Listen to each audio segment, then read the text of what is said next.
जवान के शहीद होने के बाद परिवार में कौन रखता है पेंशन का पैसा? माँ बाप या पत्नी? कौन बनता है मदद राशि का हकदार? क्या है आफ्टर मी फोल्डर जिसमें जवान बताता है किसे मिलेगी पेंशन राशि? अगर शहीद की पत्नी करती है दूसरी शादी तो बदल जाते हैं नियम। देश की सुरक्षा में अपनी सेवा दे रहे आर्मी जवानों के फर्ज और कर्तव्य से जुड़े कई नियम कानून है जिसका पालन भारतीय जवानों को करना होता है। वहीं अगर किसी भी जवान का देश के लिए लड़ते हुए जान चली जाती है, किसी भी तरीके से वो शहीद होते हैं, तो उनकी संपत्ति या फिर आर्मी की तरफ से उन्हें दिया जा रहा आर्थिक सहायता, मदद राशि या पेंशन, इसका अधिकार किसे मिलता है? दरअसल ये मामला इसलिए उठ रहा है क्योंकि सियाचिन की घटना में कैप्टन अंशुमन सिंह शहीद हुए। इसके बाद उनकी पत्नी स्मृति सिंह को कीर्ति चक्र से सम्मानित किया गया और अब कैप्टन अंशुमन सिंह के माता पिता का आरोप है कि बहू अपने बेटे को मिलने वाले सम्मान को लेकर अपने मायके जा चुकी है। इतना ही नहीं, इन सब के बीच कीर्ति चक्र के अलावा मदद राशि के तौर पर 1 करोड़ रुपए शहीद के परिवार वालों को दी जाती है। अब बात कर ले उस नियम की जिसके अंतर्गत ये पता चलता है कि अगर कोई जवान शहीद हो जाता है तो उसके बाद ये सब कुछ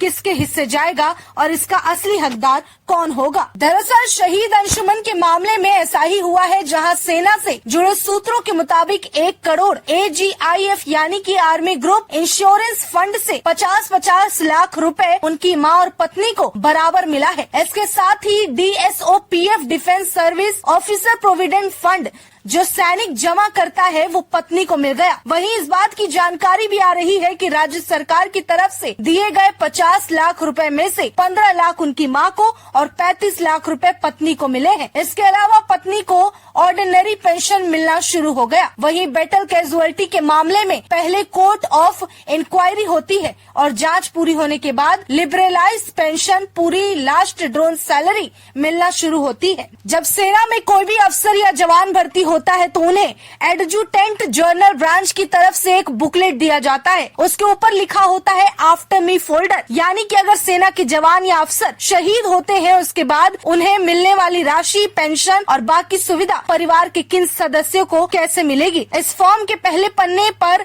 फॉर्म भरने की जानकारी होती है, मसलन निजी जानकारी, परिवार के सदस्यों की जानकारी और डिटेल भरनी होती है। इसके अलावा किसी भी सैनिक की मृत्यु पर तत्काल कार्रवाई, किसी की मृत्यु पर अधिकार और व्यक्तिगत वित्तीय दस्तावेज और जानकारी के फॉर्मेट होते हैं जिन्हें भरना जरूरी होता है। इसमें NOK यानी कि नेक्स्ट ऑफ किंग की पूरी जानकारी देनी होती है। उसी आफ्टर मी फोल्डर के हिसाब से ये तय किया जाता है कि पेंशन और बाकी सुविधा जो कि उस शहीद के परिवार वालों को मिलनी है वो किस सदस्य को मिलेगी।